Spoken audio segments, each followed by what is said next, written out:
Hey y'all, Tactical Hippie back again.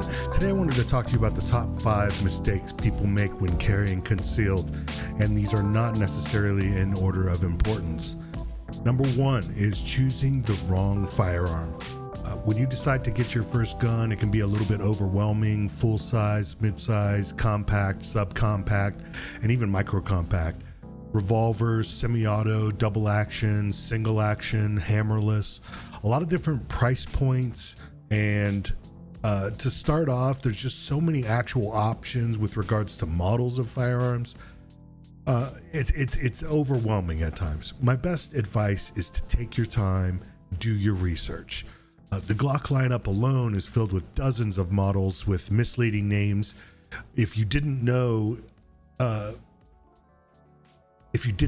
number associated with Glock names are actually the patent number for the firearm, and not necessarily the caliber. In other words, a Glock 40 is not a 40 Smith & Wesson. It's a patent number 40. So take your time and look at a couple different models and manufacturers. Take into consideration your stature and your body type and go from there. Number 2 is understanding the laws in your specific state. Understanding the carry laws in your state is the most vital people mistake when choosing to carry concealed. Some states allow you to carry in your car without a license, and some states allow concealed carry, even open carry, without restriction. And some of it's just in some states it's a felony to own a gun without a license from the state. Some states require you to open carry on your way to your car if you don't have a license. And in some states there are magazine restrictions and other laws that you have to follow, and difficult CCW permit processes that you have to go through to get a CCW in the first place. Always follow your state's laws specifically.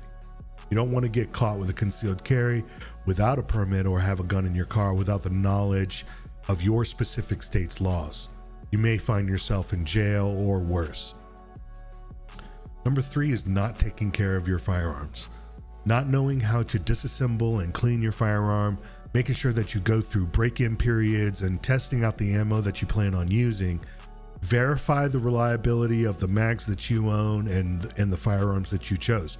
If you watch this channel, you'll know that I chose a lemon right off the bat, and I could not get that thing to be reliable.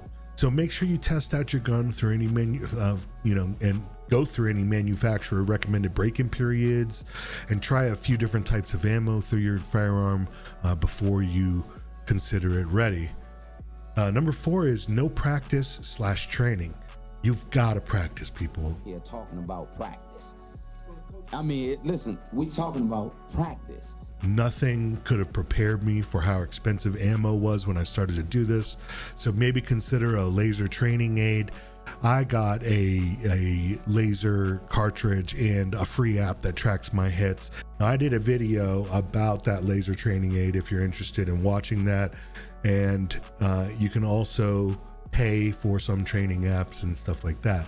And you can pay for training. I myself have self-taught myself basically through smarts and just doing stuff. And I self-learned myself. The thing with me is that I am smart, and I'm self-smarted basically by myself, basically from nature and smoke and drugs and doing different things. I've self-learned myself.